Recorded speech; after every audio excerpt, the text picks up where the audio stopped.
In this video, I will expose the biggest self-defense lie endangering your daughter. Knowing the truth about this would have saved me a lot of pain. Now I'm trying to help others avoid that pain. It was a long time ago. I was only about 13, but I can still remember that feeling of being pinned under his weight. Powerless, vulnerable, scared, I didn't know what to do. He held me down and tried to molest me. I was lucky, it could have been much worse, but it was still a big trauma that affects me to this day. I wish I knew then what I know now. If I knew the psychology, the warning signs, and how to say no, it would have been very different. My loving parents taught me all they knew, but I was never taught about this, about how to recognize the psychology and the toxic warning signs. My name is Patrick Moore.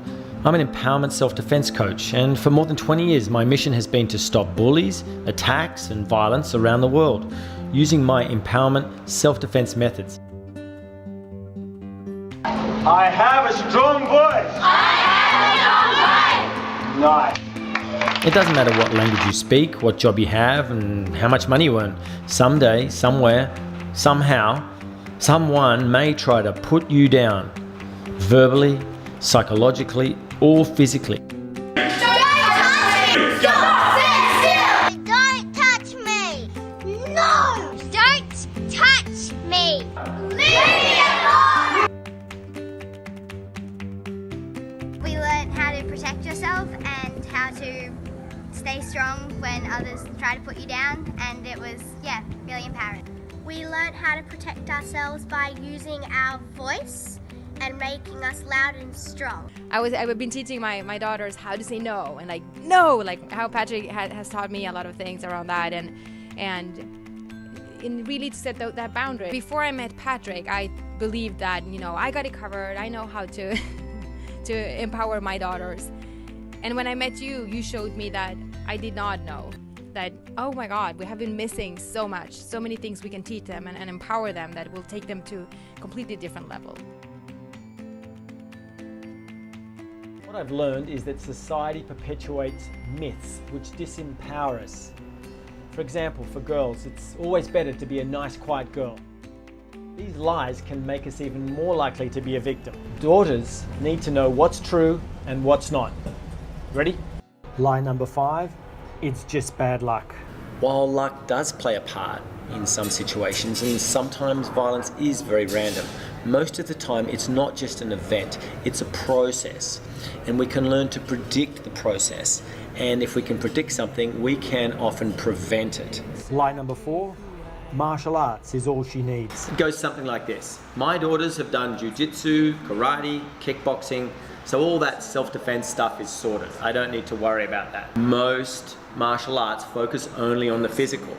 But what are most of the attacks against women? They're emotional and psychological. So they deal with just the fight, and they don't deal with what happens before the fight, the process and how to interrupt that before it actually happens. Lie number 3, just be a nice, quiet girl. It's much better to be a nice, quiet girl, just hide away.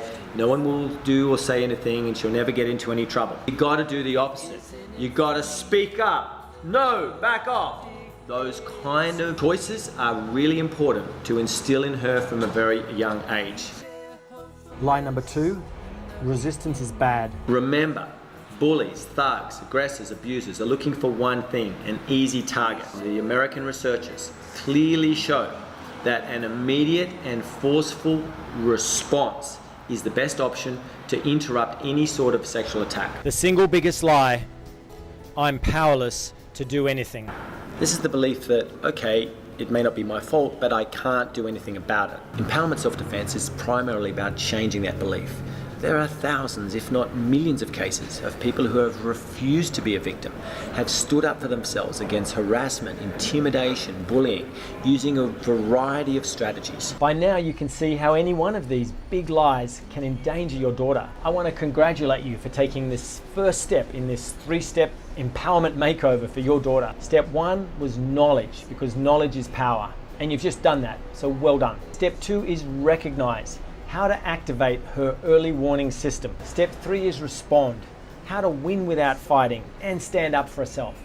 and in a worst case scenario, how to actually fight. Now I want to invite you to take the second step, It's a free online training, and I'm going to reveal the 5 things that I wish I knew before I was attacked. By the end of that training, you will be able to teach your daughter how to recognize these toxic warning signs so that she can avoid trouble altogether. So click the link to register for step 2 of this free online training to empower your daughter. And when you show up to this free training, you'll get a copy of my free PDF, which is the 5 warning signs to recognize toxic, dangerous strangers in the street.